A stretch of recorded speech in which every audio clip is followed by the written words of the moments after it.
아, 예. 안녕하세요. 예. 아침에 어저께 9시 반인가?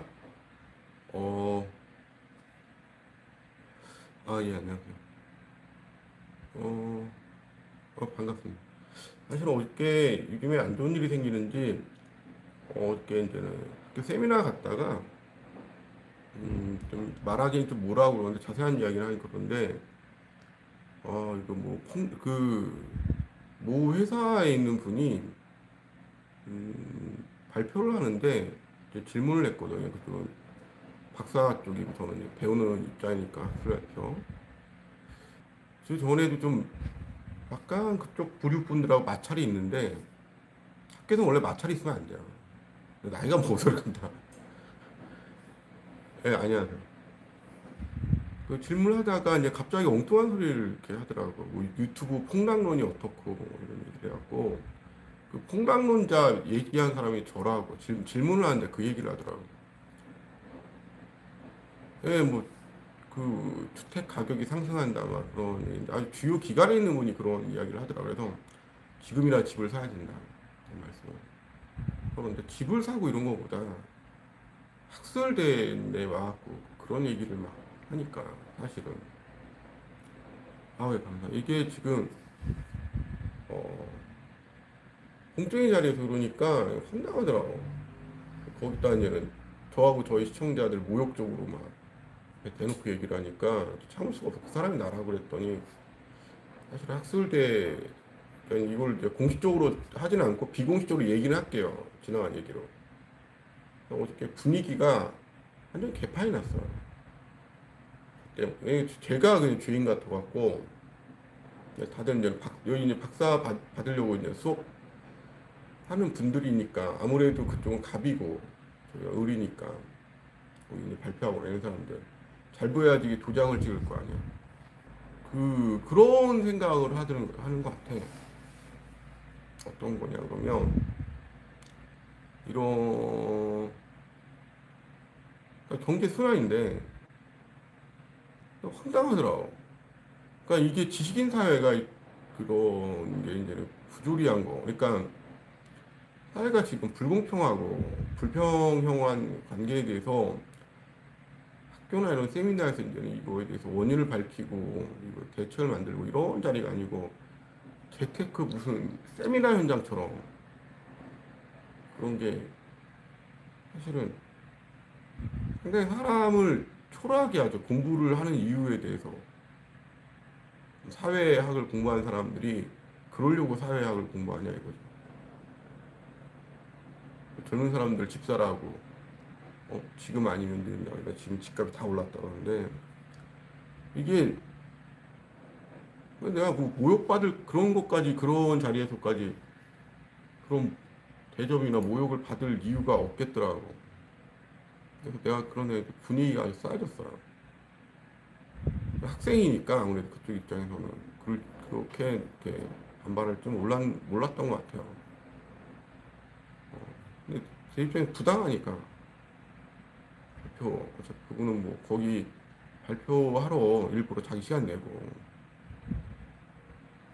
지금 이거에 대해서 되게 이제 편협적으로 이 부분에 대해서 그래서 내가 질문했던 게 그거예요. 100년 동안 유가가 80불 가까이 된 기준 80선 80불이 2년 이상 유지되고 부동산 시장이 정상적으로 작동한 적이 있냐? 그걸 질문했거든. 이렇게 질문해. 되게 신경이 되게 복잡했나 봐. 당황하더라고. 속상한 거보다 이제 모욕을, 그러니까 저는 그 학생이니까 그런 걸 참을 수 있다고 생각하지만 내 시청자들까지 다 거기에 싸잡아 갖고 마치 바보나 이상한 사람들이 종교에 빠진 사람들이 듣는 것처럼 이야기를 하니까 그거 못 참는 거죠. 내가 학생이니까 내 이익을 위해서 참을 수 있어요. 나중에 뭐 평판이나 이런 것 때문에. 근데 내 시청자들을 갖다가 저하고 같은 시청자 다수를 공개적으로 모욕하는 행위에 대해서 나는 참을 수가 없다고. 독일 경제가 망해하는 이야기를 할게요. 이게 그냥 그런 단순한 게 아니고 세계 경제의 구조적인 이야기입니다. 정말 이제 단편적인 이야기를 하는데 독일이 1988년 냉전이 끝나고 독일 경제가 10년의 장기 침체를 겪습니다. 이제 통일에 대해서 12년 동안 불황을 겪죠.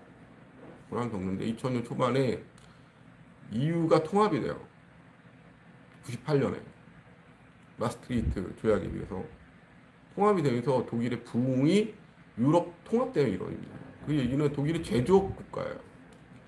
제조업 국가가 싼 동유럽의 인건비와 싼 소련의 이른바 러시아의 싼 석유와 가스가 결합이 되면서 러시아 가스 공장 생산 단가가 다른 일본이나 중국이나 한국 가격에 맞춰서 경쟁력을 할 수 있었던 겁니다. 거기에 거대 시장, EU라는 거대 시장이 창출되면서 단일 화폐인 EU 화폐가 쓰여진 거죠. 그 쓰여지면서 통합된 거대 시장이 독일한테 축복된 경제 부흥을 갖다 준 거고, 그러한 부흥 속에 중국 2000년 초반에, 그것뿐만 아니고 2000년 초반에 중국이 대경제 개방을 WTO에서 하면서 거대한 독일 경제의 대규모 제조업 이식이 시작된 겁니다. 그러니까 엄청난 부흥이 될 수밖에 없었던 거죠. 독일 경제. 유럽이란 거대 환경과 싼 에너지 가격, 러시아의 노스트림이나 싼 에너지 가격이 독일 제조업의 최대 혜택을 갖다 준 거예요. 얼굴 안 나오게 방송에서 늦게 토할 것 같아요. 안티들이 많아요. 나빠요. 세상이 넓고 시키는 사람도 있으니까. 독일 경제가 2020년까지 이렇게 잘 나갈 수 있었던 이유는 기본적으로 석유와 가스 가격이 제조업에 상당히 싸게 투입됐기 때문에 거기에 거대 시장이라는 EU 단일 거대 시장의 이유가 있고, 또한 동유럽이라는 싼 인건비 국가가 있고, 거대 수출 전선인 중국이라는 거대 제조업 공장 이식이 가능한 24시간 중국이라는 대규모 시장이 있었기 때문에 가능했던, 그 위에 베트남 시장도 다시 생기고 이랬으니까 독일은 엄청난 호황기를 맞이하게 된 거죠. 근데 지금 현재 우크라이나하고 러시아가 전쟁이 났습니다. 노스트림이 2030년까지 노스트림 전체를, 러시아의 석유 가스 수입이 EU는 빵이 돼야 됩니다. 가스와 석유 수입을 금지해야 돼요. 그게 EU 협약입니다. 그러니까 지금 제조로 이렇게 부흥했던 독일이 싼 가스하고 싼 석유가 없는 겁니다. 그 정도. 인건비도 계속 올라와 있고. 중국은 중국 경제가 침체되면서 대규모 공장 이식이 없는 거예요. 독일은 갖고 있는 게 제조업밖에 없습니다. 금융이나 이런 것도 다 붕괴됐어요. 서비스업이나. 쉽게 말해서 빅테크 기업이 없어요. 일본하고 독일은 빅테크 기업이 없습니다. 그러니까 지금 미국하고의 독일과의 협의는 EU 경제권을 지금 받쳐왔던 독일 경제의 추락을 이야기하는 거예요. 계속 재작년부터 유럽 경제가 붕괴된다고 계속 말씀드렸습니다. 중국 경제가 붕괴된다고 계속 이야기를 하더라고요. 독일 경제 붕괴입니다. 이번 현상. 그러니까 EU는 EU의 화폐, EU의 화폐 기능이 6대4 기능을 갖고 있었어요. 그러니까 달러가 6, 그 EU 화폐 있잖아요. 그 화폐가 40%를 점유했어요. 그러니까 원래는 그 전에 단일 화폐에 대해서 달러가 70, EU 화폐가 출발하기 전에. 그리고 EU 화폐라든지 단일 경제권이 30이었습니다. 근데 지금 전 세계에 달러의 긴축, 달러 수요가 60%밖에 안 된다고요. 점점 줄어들고 있어요. 유로가 30% 이상을 차지하고 있다. 단일 경제적. 그러니까 유럽이 출발한 이유에 대해서 지금 뭐 그리스가 망했네, 뭐 이런 이야기를 계속해요. 그리스가 뭐 붕괴했다, 남유럽 경제가 붕괴됐다. 그런 이야기를 하는데 이유가 원래 유럽은 가난했어요. 생각보다. 유럽 경제는 상당히 가난했습니다. 서유럽이라는 데가. 협소하고 가난한 나라였어요. 쉽게 이야기하면 그리스라는 나라가 출범을 했을 때 그리스가 모라토리엄을 몇 년을 갖고 있었을까요? 그리스 경제. 그리스가 지금 뭐 망했다, 뭐 어떻다 그러는데 전혀 헛소리입니다. 이유가 뭐냐 그러면 1932년부터 1968년까지 그리스 모라토리엄 국가예요. 다시 말씀드릴게요. 그리스는 모라토리엄 국가였습니다. 국가 부도 국가였다. 그래서 채권 가격이 25%예요. 그리스 부채, 그리스 채권 가격이. 1990년대 그리스라는 나라가 EU에 가입되면서 채권 가격이 3%대까지 떨어진 겁니다. 거기에 막대한 돈이 들어오면서 할 수 있는 게 지금 제조업이 없는 나라에서 해운하고 그다음에 기간 도로망 관광업에 막대한 돈을 투입을 한 겁니다. 여기에 이제 고용이 증가가 안 되니까 고용 증가를 위해서 공무원을 엄청나게 선별한 건데 그리스는 그 전에 가난한 정도가 아니라 국가 경제가 붕괴돼서 30년 동안 모라토리엄 국가였습니다. 채권 가격이 25%예요. 지금도 5% 이상이 넘어가지 않는 나라예요. 10%도 안 되고. 그리스란 나라가. 왜? EU에 가입돼 있기 때문에. 그러니까 한국에서는 그러한 과거보다는 지금 현재 무슨 마치 선진국인 그리스가 붕괴했다는 식으로 이야기를 하는데 그게 아니고 EU에 편입되면서 어마어마한 혜택을 지금도 누리고 있는 겁니다. 그리스라는 게. 근데 이런 혜택은 어디서 오냐? 독일 경제의 차환 채권 때 독일하고 프랑스의 차환 채권의 영향이죠. 그러니까 그리스는 독일 EU라는 독일 경제권에 묶여 있는 거예요. 그러면 이제 남유럽이라고 피그라고 그러죠. 스페인, 응? 포르투갈, 그리스, 이탈리아 이런 나라들도 원래 금리가 몇 프로였겠어요. 이탈리아 빼놓고는 20%대인 겁니다. 그래서 남의 국가 돈을 싸게 이용을 하고 부동산 가치가 몇 배 넘었기 때문에 그걸 다 팔아도 본인들한테 그 남유럽 국가는 사실은 이익인 거예요. 왜? EU에 가입돼 있으니까. 그냥 자기 노력 없이 남의 돈을 살았는데 빚을 청산해도 남는 거예요. 꽁돈인 거죠. 그 꽁돈이 어디서 프랑스하고 독일에서 나온 거예요. 그런데 더 아이러니해. 그러면 이 그리스가 부도 처리되면 남유럽이 연쇄 반응으로 EU의 신용도도 부도 처리되는 겁니다. EU에 가입돼 있으니까 경제 공동체니까. 남산공장 안 나왔다고. 비하를 되게 나한테 아침부터 그러네. 되게 요즘에 왜 나한테 왜 그러지? 이 얘기하는데 아니 좀 이따 얘기할게요. 이걸 이해를 하셔야지 앞으로도 이해가 돼요. 그러니까 EU에 가입방은 그냥 뿔 빨고 산 겁니다. 피그가. 근데 그게 지금 거의 1조 달러 가까이 된 거예요. 이유가 이제 미국 달러보다 중국 자본, 중국 경제 호황, 러시아 천연가스에 의존했던 거죠. 러시아 천연가스가 EU의 호황에, 2000년 이후에 EU의 호황에, EU 국가들 호황에 원천이 된 겁니다. 제가 말씀드린 거는. 영국이 탈퇴했잖아요. 영국이 탈퇴했잖아.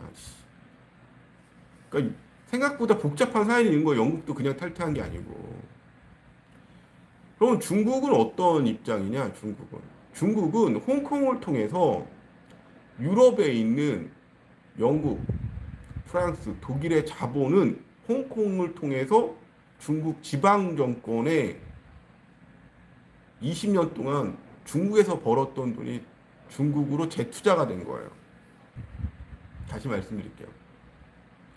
중국에서 벌었던 엄청난 돈이 프랑스하고 독일의 엄청난 돈들이 채권이 북유럽 자금이 남산공장 안 나왔는데 우리 학교 남산공장 이름이 아닙니다. 와갖고 계속 아침에 시비 걸지 마세요.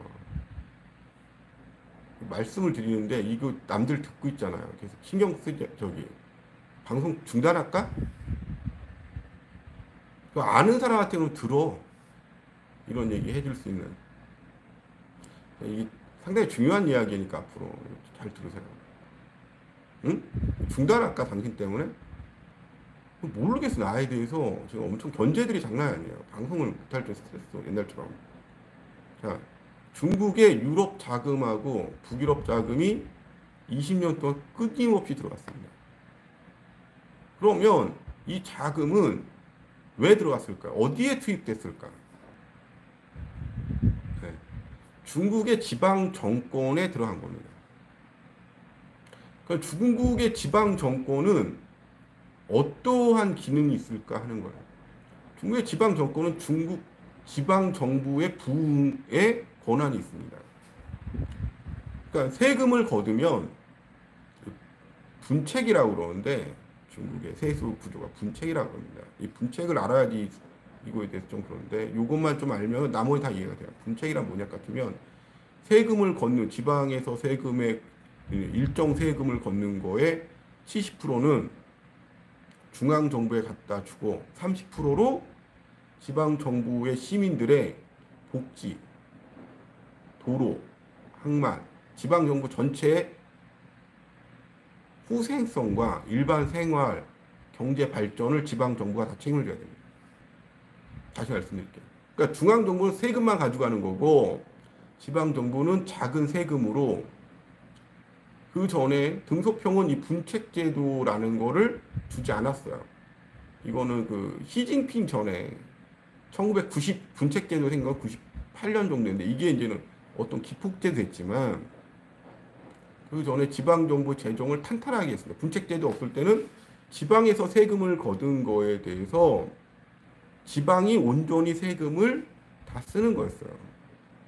근데 이 분책제도가 생기면서 세금을 거둬서 중앙정부에 70%가 갖다 주면 나머지 돈을 갖고 지방 정권을 꾸리면서 그 지방 정권에 있는 시민들의 복지나 생활, 의료 모든 걸 다 책임져야 됩니다. 그래서 이 분책제도 전에는 임대제도였어요. 토지 임대, 토지 매각이 70년 임대제도였어요. 근데 이제 세금을 거둘 게 이제 토지 임대, 공공 토지 분양 임대밖에 없으니까 분양 임대라고 그러죠. 2000년 초반에서 지방 정권이 심각한 경제 위기를 겪으니까 2005년부터 이 분책 제도를 유지하는 대신에 토지를 영구로 매각을 할 수 있는 토지 매각 발행 권한이 지방 정권에 이양이 됩니다. 그러니까 임대 공산당이라는 토지 공개념이라는 것보다 자본주의로 넘어간 거예요. 헌법을 수정을 해요. 그래서 개인의 사유재산권을 폭넓게 인정하는 자본주의 국가로 변모를 합니다. 중국에. 이게 이제 2005년이에요.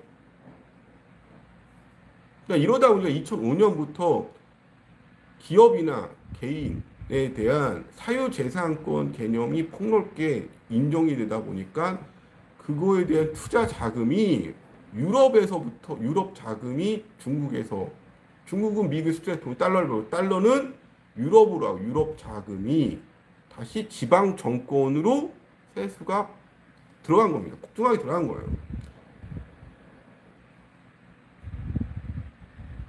아니에요. 그러다 보니까 이 경기가 엄청나게 활성화되고 주택 가격이나 집값이 폭등이나 이양을 계속했던 겁니다. 그래서 이 분책 이렇게 되다 보니까 지방 정권에서 토지 매매 때문에 가격이 폭등한 거예요. 그러니까 유럽 자금이 물밑들이 들어온 거고 이때 이제는 같이 자금이 2010년부터 더 본격적으로 들어오기 시작한 게 일본계 자금입니다. 일본계 자금, 미국 자금. 그러면 중국은 그럼 지방 정권은 세수를 이것만 확보해서 저렇게 호황 지금의 중국 경제 부흥이 됐냐라는 거예요. 아닙니다. 제가 잘못했습니다. 이게 또 저쪽에도 연결되어 있네요. 그게 아니고 사실 중국 경제 부흥은 이렇게 생각하시면 됩니다. 지방 정부는 토지를 매각하고 채권을 발행해서 일본이나 유럽계 자금이 물밀듯이 들어와요. 그러면 중앙 정부의 세수는 어떻게 확보를 했냐? 그러면 골 때린 일을 합니다. 그게 뭐냐? 지방 공공 지방 공공기업이나 공공기관이 미국 주식시장에 상장을 하는 거예요. 그러니까 미국이 스스로 미국 자신을 망친 겁니다. 그러니까 지금의 중국 경제 부는 월스트리트 자금이 중국에 엄청나게 들어간 거예요. 지금은 상장이 작년부터 금지된 겁니다. 자, 그러면 중국은 최대 호황이 어떻게 이루어진 거죠? 중국 경쟁력에 중국은 저가 물건을 수출해서 유럽의 문명과 문화를 독일을 통해서 이식을 받고 특히 중심이 처음에 어디에 칭다오입니다. 칭다오. 그리고 홍콩을 90년대 말에 흡수합병하면서 홍콩을 통해서 대외적인 일본계, 동남아시아, 유럽계 자금을 물밀듯이 받아들였다. 지방 정권은 이러한 자금을 통해서 채권으로 막대하게 부채가 폭증하기 시작했고 경기가 부양됐다. 국가가 부흥하고 중앙 정부는 이러한 걸 통해서 더 강력한 기업이나 은행, 거대 자금을 잘 조절하기 위해서 넘쳐난 세수를 갖고 미국의 채권을 샀다. 2조 달러 가까이. 그러니까 어마어마한 돈이 중앙에 쏟을 거야. 70%를 세금을 내니까. 그 돈을 갖고 미국의 채권을 샀고 그 채권을 사주는 대가로 중국의 기업들을 뉴욕의 시장에서 대규모로 상장했다. 그리고 그런 상장하지 않은 기업들은 IPO하지 않은 거는 상하이에서 홍콩에 상장했다. 그러니까 상장하는 데가 이렇게 되는 거죠. 홍콩, 상하이, 뉴욕에서 상장을 한 겁니다. 기업 공개를. 아우 감사합니다. 그러니까 이게 중국의 부자들이 넘쳐날 수밖에 없었던 거예요. 중국 경제는 잘 나갈 수밖에 없었던 거예요. 근데 이걸 브레이크를 거는 사람이 나타나기 시작해요. 그 사람 이름이 뭐지? 이 씨발 새끼를 사기꾼이라고 다 이 새끼들 나라 팔아먹은 매국노 새끼들 다 씨발 새끼들이라고 얘기가 나가게 됐고 중국을 지금 견제를 해야 된 군사적으로 경제의 기본이 시스템을 잘못됐다고 이야기하는 사람이 나타나요. 그 사람 이름이 트럼프인 겁니다. 그러니까 트럼프는 미국인 입장에서 애국자예요? 애국자입니까? 아니면 그 사람들 주장에 범죄자입니까? 다시 말씀드릴게요. 트럼프는 애국자일까요? 범죄자일까요? 미국 입장에서. 애국자죠. 어찌됐든 미국인들 입장에서 애국자인 겁니다. 그거에 대해서는 변함이 없는 거예요. 중국 입장에서 미치고 팔딱 뛰죠. 이 새끼는 이런 식으로 사기를 쳤다고. 미국의 중하층민들이 당신들이 힘든 이유는 중국에서 모든 자본을 다 가져가고 당신들이 모았던 모든 통장의 내역들을 연기금을 전국 중부 IPO를 뉴욕에서 미국 돈으로 사갖고 미국의 일자리를 없앴다고 떠들고 다니기 시작합니다. 이거 다 미국에 있는 부패한 기득권이 이런 식으로 세계 경영을 했고 전쟁을 한다고 아프가니스탄, 이라크 간에 천문학적인 돈을 낭비를 했다. 우리는 위대한 이렇게 설득이 돼서 대통령이 된 겁니다. 그냥 우리가 얘기하는 그런 거하고는 전혀 달라요. 이 사실의 팩트를 보고 세계 경제가 지금 우리가 어디 와 있는지를 알려고 그러면 이 흐름을 또 스펙 갖고 교수님들 떠드는 게 아니고 진실이 뭐냐에 대해서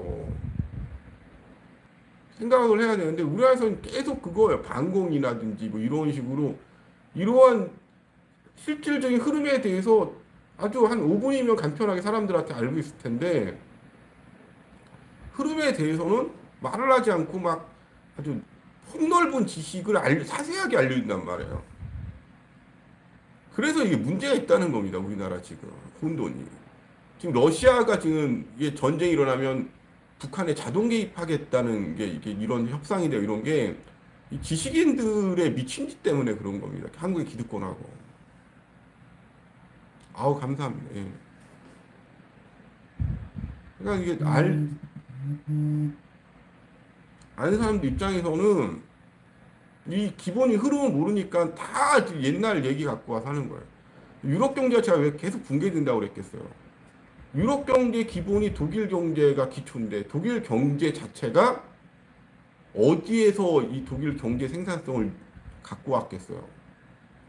러시아 가스입니다. 그러니까 러시아하고 유럽하고 러시아는 너무나 친했던 거예요. EU하고 러시아는 적대 관계가 아니고 우리나라 얘기하는 적대 관계 아니고 너무나 친했던 거예요. 이거에 대해서 반발을 한 게 미국인 겁니다. 반발을 하는 게 미국인 거예요.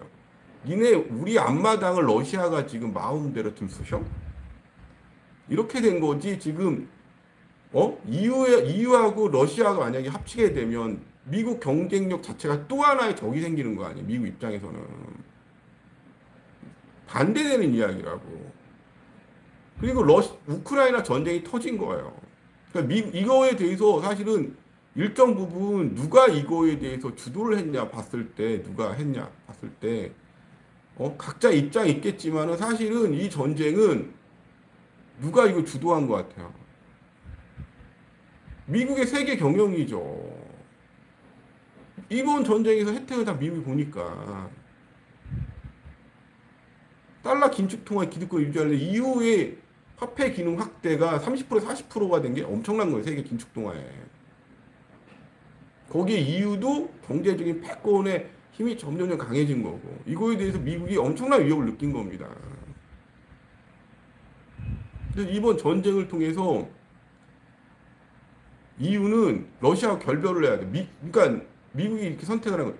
니네 러시아 편 들래? 아니면 미국 입장을 설래? 이게 바로 신냉전 질서라는 거예요.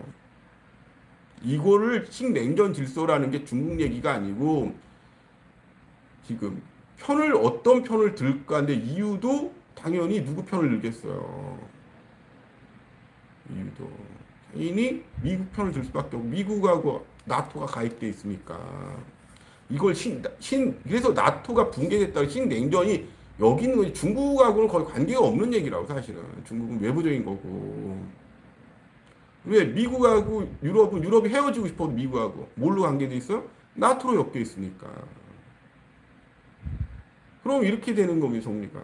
러시아에서 가스가 안 오고 유럽 경제 기본 구조인 가스가 안 오고 석유 가격이 폭등하고 그러면 유럽 경제는 지금 붕괴되고 있는 거예요. 거기에 대규모로 유럽 부흥을 이끌었던 중국 경제가 지방 정부가 특히 붕괴되고 있는 겁니다. 유럽 경제 붕괴되니까 유럽에서 남유럽하고 중국 자본을 계속 생태적으로 공급됐던 북유럽이나 이런 것들이 어떻게 되겠습니까? 홍콩을 통해서 자금이 경색이 되겠죠. 중국으로. 이렇게 되는 거예요. 지방 정부의 막대한 부채가 중국에서도 이렇게 터지고 중앙 정부에서 미국 채권을 못 사주고 지방 정부의 자금을 지원하게 되니까 미국 입장에서 달러 채권 안 사주면 중국한테 더 이상 혜택을 줄 이유가 있어요? 없어요? 없는 겁니다. 그 이유로 해서. 그러니까 지금 현재 중국은 북한 상황도 여기서 보시면 돼요. 중국이 아무리 그래도 수출을 미국하고 EU에 제일 많이 하고 있는데 북한을 끌고 계속 이거에 대해 반항하고 감사합니다. 세계 질서에 반항하고 북한에서 온전히 100% EU 헌장을 어기고 수출할 수 있겠어요? 없겠어요? 수출할 수 있겠어요? 없겠어요? 어느 모르는 척하면서 도와줄 수 있어도 공개적으로 도와줄 수는 없는 겁니다. 중국은 수출국가니까. 이거 하나 제재할 때마다 미국에서 너 이 새끼 봐라. 우리도 이거 관세 들어가는 거야. 너 이 새끼야 달러 사준다 그랬는데 너 이 새끼야 그러니까 북한 입장의 생존의 입장에서 생각을 해보라. 북한 생존의 입장에서 이거를 자기는 지금 정권 생명줄이 달린 상태인데 쟤네들이 식량이나 뭐나 원조하던 거 반으로 줄이고 뭐 이유가 어떻게 하고 그러면 북한에서는 서운하겠어? 안 서운하겠어? 어디서 바다를 수출이 다 붕괴돼 있잖아요. 미국 저기 때문에 미국하고 수출도 안 되고. 그러니까 얘네는 지금 정권 붕괴 위기인데 중국하고 이제 중국에 서운하겠어? 안 하겠어? 생존 입장에서. 쌀도 수입 안 하고 지금 아사자가 나오고 있는데 정권이. 절망적인데. 그런 상황에서 전쟁이 터지고 이러한 것들, 유엔 안보 제재고 눈치 안 보고 미국 눈치 안 보고 자기들 적극적으로 지금 도와줄 수 있는 나라가 어디겠어요? 러시아 말고는 없는 거예요. 지금 북한도 식량을 수입해야지 지금 일단 아사자가 안 나올 거 아니에요. 여기에 이제 중국은 북한에 대해서 이 새끼들, 이 씨발놈들 새끼들 이렇게 되는 거죠. 지금까지 도와줬는데. 그렇다고 북한에 제재를 할 수도 없는 겁니다. 그럼 다시 물어보는 거예요. 유럽이 원래 잘 살았나요? 유럽이 경제 붕괴되고 가난했죠. 잘 살기 시작한 건 최근입니다. 2000년 초반. 중국이 잘 살았나요? 중국이 부흥하기 시작한 2010년부터죠. 자본금 들어와서. 다시 돌아가서 물어볼게요. 석유 가격이 이렇게 비쌀 때 최대 호황을, 그러니까 이런 거죠. 오일 쇼크가 있을 때 잘 나가고 잘 사는 나라들은 어느 나라죠? 우리도 오일 쇼크 때 달러 때문에 국가 모라토리엄 위기까지 왔었잖아요. 채권 가격 20%까지 폭등하고 70년대. 사우디하고 러시아, 소련, 사우디 이런 나라들이 초호황이었죠. 산유국들이 초호황이라고 그럽니다. 오일 쇼크는 산유국들의 초호황, 축복의 기간이죠. 누구한테 재앙이야? 제조업 국가한테 재앙인 겁니다. 근데 지금 유가가 상당히 높아요. 여기 혜택 보는 게 미국도 러시아도 산유국도 다 혜택을 봅니다. 누구한테 지금 절망이야? 한중일해한테 절망인 거예요. 제주 강국인 한국, 중국, 일본, 베트남 같은 한중일에게는 재앙이에요. 그러면 일본한테는 이게 재앙이냐? 독일한테 재앙이 제주국가한테. 일본에게 이게 재앙이냐? 일본은 1980년대, 90년대 인도네시아, 중국, 인도 차이나 등 뭐 러시아, 기타 등등 전 세계에 약 3조 달러 가까이 돈을 투자를 했어. 잘 나갈 때. 일본은. 그러면 일본이 1년에 벌어들이는 이 자본 이익이 얼마나 될까요? 자본적 이익. 수출 안 하고 먹고 사는 자본 이익이. 일본은 수출이 우리가 80%인데 일본은 수출 비중이 30%밖에 안 돼요. 사실은. 대부분 무슨 이익이야? 일본이 이렇게 잘 사는 이유가. 망했다 이러는데 전혀 아닙니다. 이유가 뭡니까? 응? 일본은 그 3조 달러에서 매년 들어오는 자본적 이익이 미국이고 무관해. 알리바바 다 일본 거 아니에요.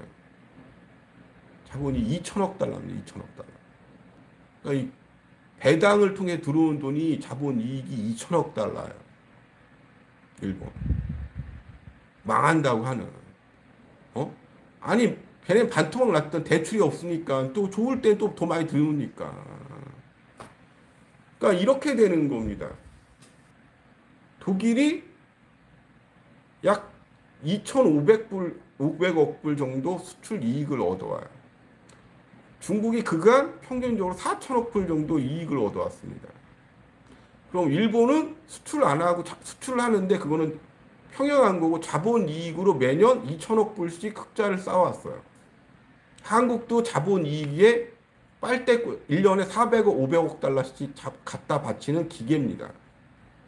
한국은 얼마씩 자본 이익을 얻어왔냐? 2010년 이후부터. 2010년 이후부터 놀랍게도 우리도 800억 불씩 자본 이익을 얻어왔어요. 그래서 대만을 취급 안 하는 게 대만이 좀 통계가 좀 이상해요. 그러면 세계적으로 무역 흑자를 보는 나라가 몇 나라나 되냐 이거죠. 러시아는 1,000억 불씩 돈을 벌어왔어요. 자본 이익을. 석유 팔고 우리가 800억 불이야. 호황이라는 러시아가 1,000억 불입니다. 세계에서 자본적으로 GNP 플러스 나는 나라가 20여 개국이 안 돼요. 15개인가 밖에 안 돼요. 나머지 220개 국가 중에 흑자 국가가 수출 수입 흑자 국가가 15개밖에 없어. 우리도 지금 그중에 4천억 달러는 지금 한국에 있고 4천억 달러는 대외에 있어요. 그러니까 일본식으로 자본이 해외에 지금 투자되고 있다. 국민연구관에 8천억 불이 있는데 4천억 불은 지금 한국에 4천억 불은. 그래서 절대 외환위기 안 터진다는 얘기를 계속 말씀드리는 거예요. 평판 좀 이따 얘기해요. 제가 평판을 신경 쓸 게 뭐가 있습니까?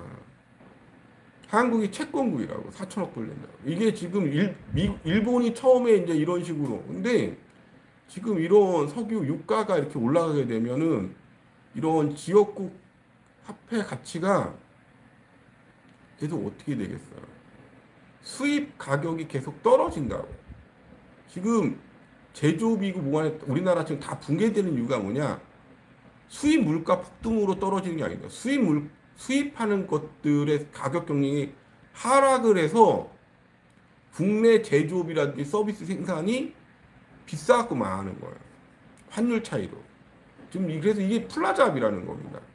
일본이 반대로 지금 역플라자 합의라고 그러는 거예요. 일본은 지금 반대로 가고 있어요.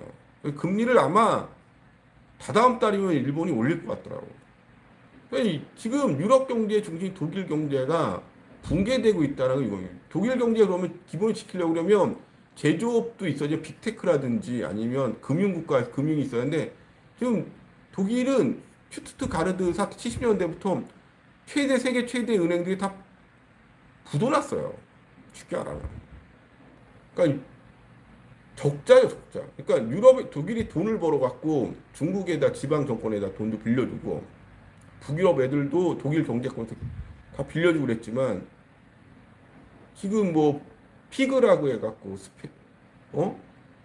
포르투갈, 이탈리아, 그리스, 스페인에 독일이 천문학적으로 돈을 빌려줬을 거야. 돈 벌어갖고 다 갖다 바쳤을 것 같아? 안 갖다 바쳤을 것 같아?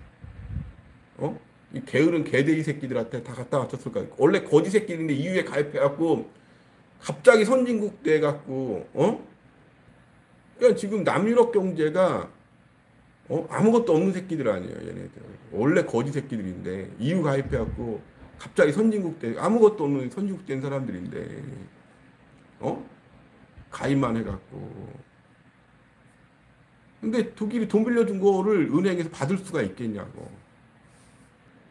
빨대꼬리. 애들 그러니까 독일은 돈을 받을 수가 없는 거예요. 중국한테 받을 수 없고, 피그한테 받을 수 없고, 러시아 돈 지금 갖고 있는 거 갖고 또 돌려줘야 나중에.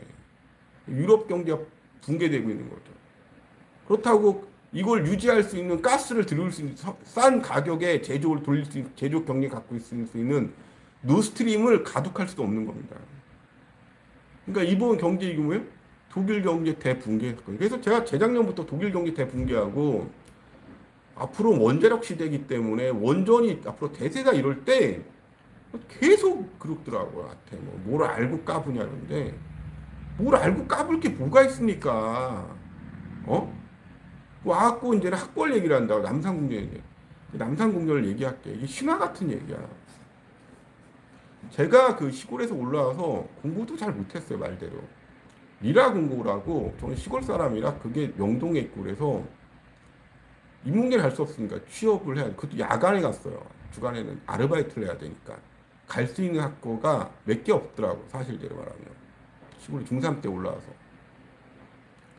근데 학교에 갔는데 말대로 그 평판이나 모욕이 장난이 아닌 거예요. 우리나라가 자기보다 못한 사람들에 대한 멸시와 그게 어마어마하더라고. 시골 학교에서 그 시골 사람이 그걸 어떻게 알아. 근데 옆에가 숭이에요. 숭이 여전이고 숭이 여고. 옆에가 리라 초등학교. 바로 앞에가 우리 학교 바로 앞에가 리라 초등학교야. 리라 초등학교 옆에가 안기부입니다. 안기부. 그 앞에가 남산 돈가스고 그 뒤에가 그 남산 그쪽 무슨 남산 그 남산이 아니고 거기 무슨 서울의 제일 큰 경찰서예요. 명동 지키는. 갔더니 선생님들이 너무 착한 거야. 외부에서 뭐 꼴통이니 뭐가 어떠니인데 선배들도 다 운동만 하고 일하고 나서 태권도 분이 뭐 이런 분들이 친구들 너무 착한 거야. 애들이 공부하는데 어린 서민 자식인데 취업하려고 하는 학교니까. 남대문 경찰서예요, 바로 앞에가. 그러니까 애들이 지금 사고 쳤다는 애들이 거의 다 1학년 들어와서 학교 분위기 보고 다 자퇴한 애들이 많이 쳤지. 거기를 졸업하는 사람, 졸업을 다녔던 애들 중에 불성실한 애를 본 적이 없어요, 사실은. 그렇게 막 얘기라, 모별도 얘기하는데. 친구들 옛날에는 다 잘 살아요. 만나보면. 피디한 애도 있어. 그럼 그 학교가 그러면 그 상태에서 멈췄냐, 리라공고라고. 저도 거기서 정기과 다녔는데. 얘기 말씀을 드렸잖아요. 기적이 발생합니다, 그 학교에. 선생님들이 그러니까. 어떤 기적이 발생하냐. 그렇게 차별적으로 대하던 학교가 그게 무슨 학교더라? 제가 졸업하고 몇 년 후에 특수 무슨 학교로 바뀌어요. 거기가. 야간 다녔어요, 저는. 주간에 뭐냐, 호텔 가서 아르바이트 했습니다. 서울 반도체라고 장안동에서 친구하고 납땜질 했어요. 돈 벌어 가. 그걸로 학교 다니 밥 먹었습니다. 그래서 대학 다니 이럴 때도 그걸로 다 학비 내고 그랬습니다. 호텔 가서 알바하고 백화점 가서 일하고. 그게 리라 아트 고등학교로 바뀌어요. 저희가 졸업하고 한 4, 5년 후에. 그리고 지금 유튜브에 지금 제 후배들 있잖아요. 지금 그 많은 후배들. 예술고로 바뀌어가 아트고라고. 제 학과는 아직도 살아있어요. 제가 다녔던 학과는 아직도 존재를 합니다. 무슨 무슨 학과로 전자 그런 거였는데 그 학과가 존재를 합니다.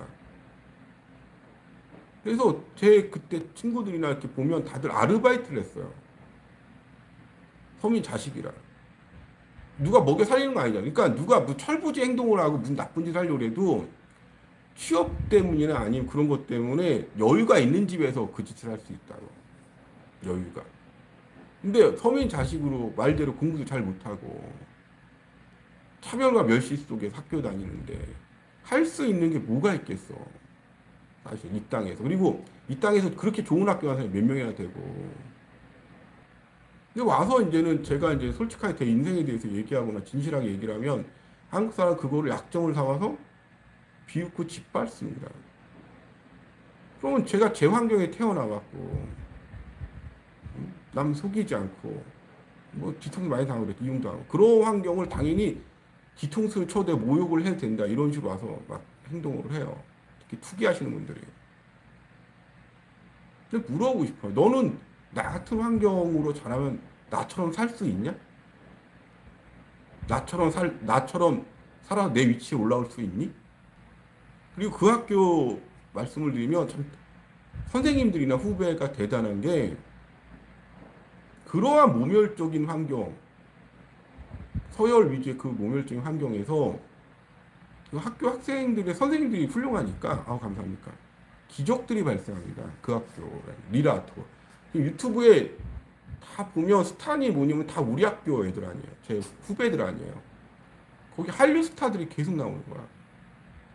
뭐 태권도 뭐 이런 거 무슨 올림픽 금메달 뭐 이런 것들은 말할 것도 없고 그러니까 그런 거죠.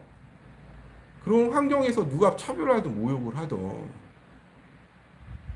누군가 좋은 인성과 마음을 가지면 진짜 그런 환경에서도 기적들이 발생을 해요.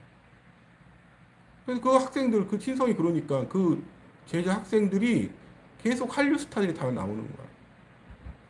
지금도 거기 못 가서 난리더라고, 이제는. 기적처럼. 예전에는 꼴통들이 다니네, 차별하는. 지금 제 후배들 다 한류 스타들이고, 막 그 학교 뭐 콘서트고 뭐고, 난리가 아닌 것 같더라고. 제가 졸업하고 몇 년 후에 그렇게 됐죠.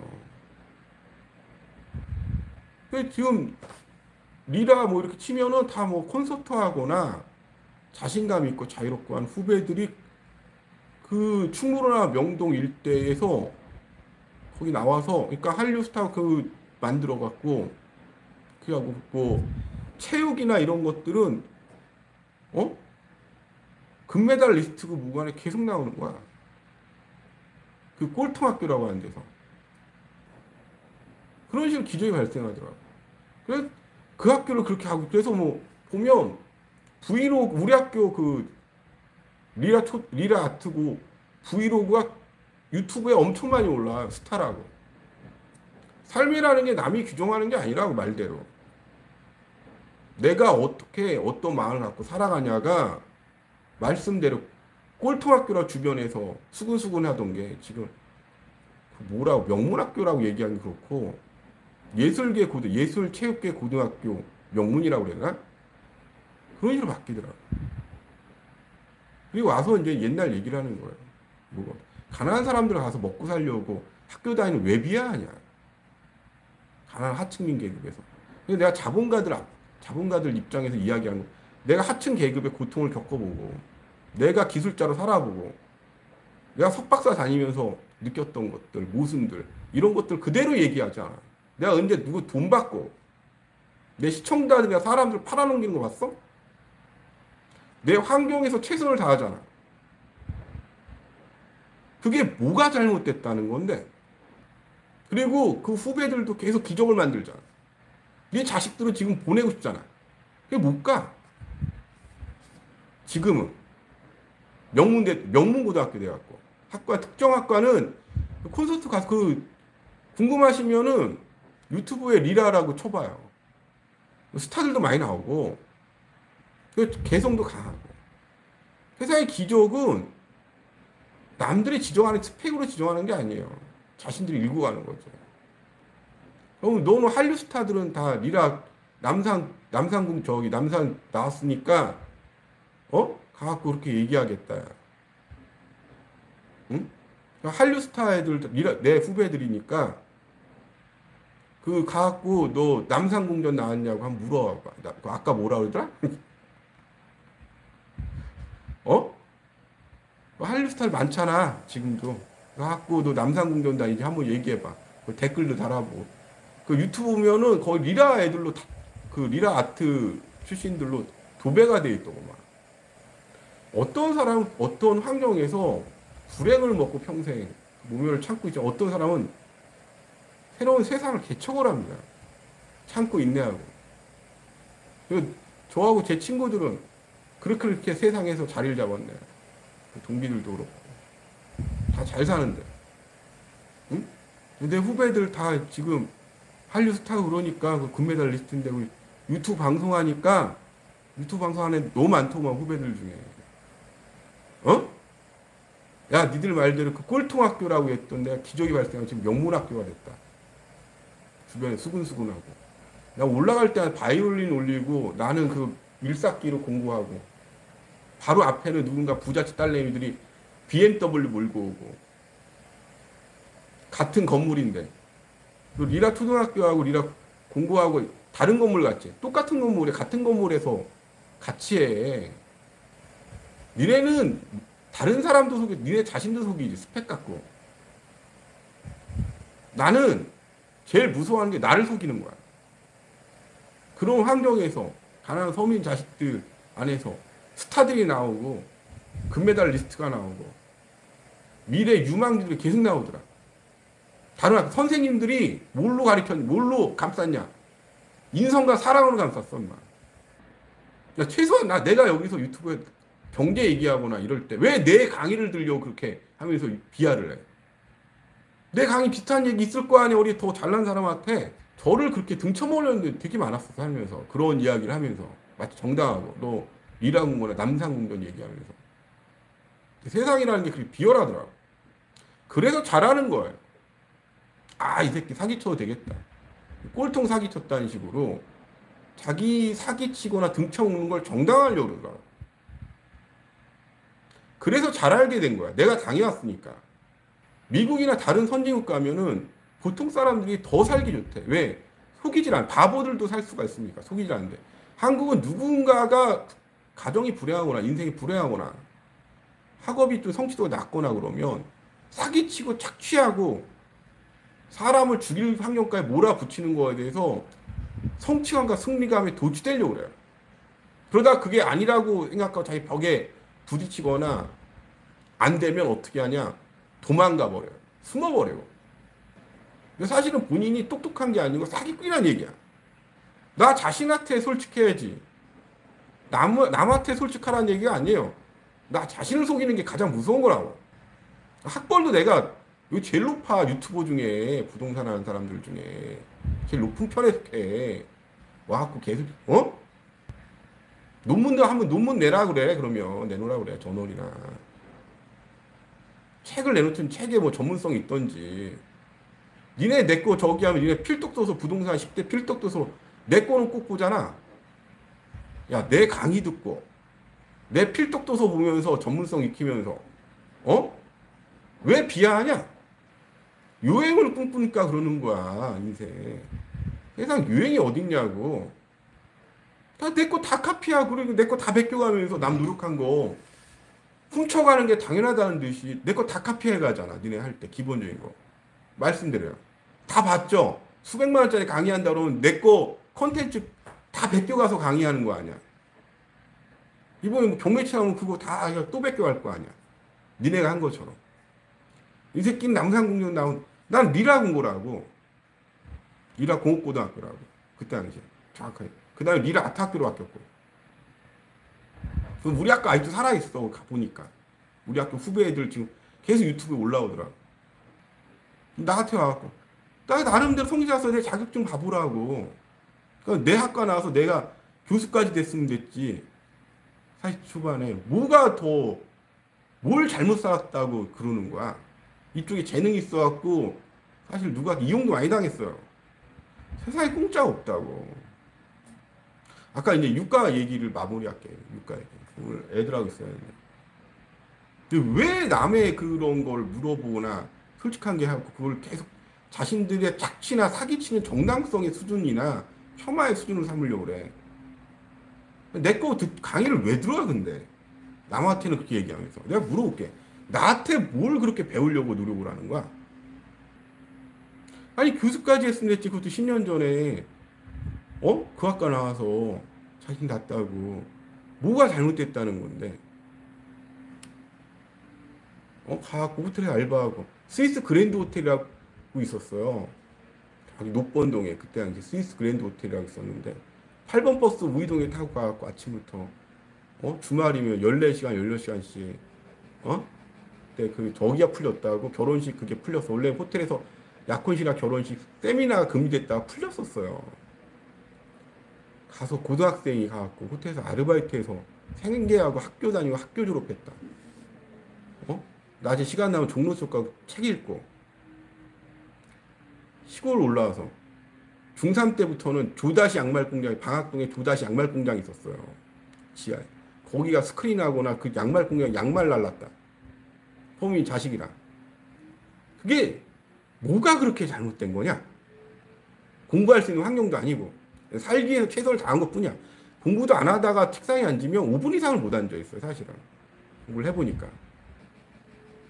우이동에 8번 버스라고 있어요. 저기 녹번동까지 가는.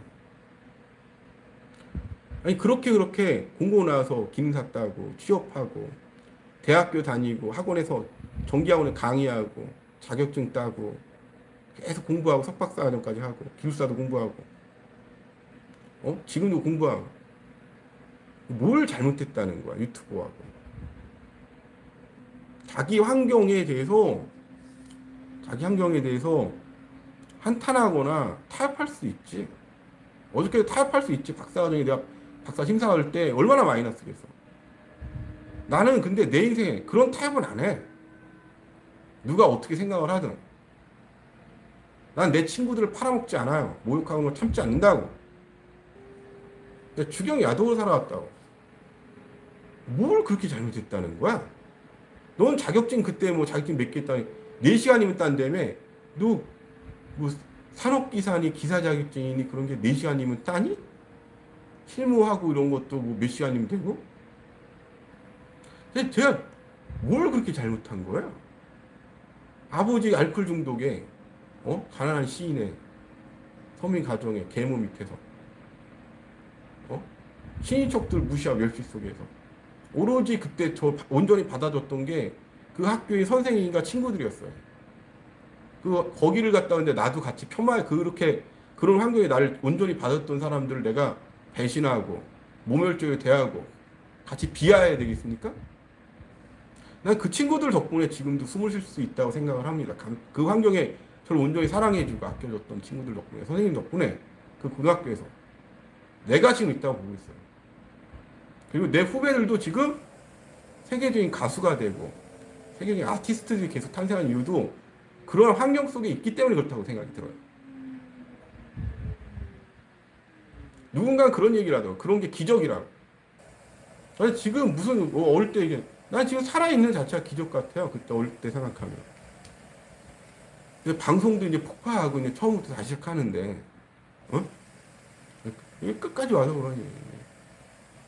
근데 내 방송을 왜 부르는 거야, 니네? 방송국에 쪼그라들었잖아.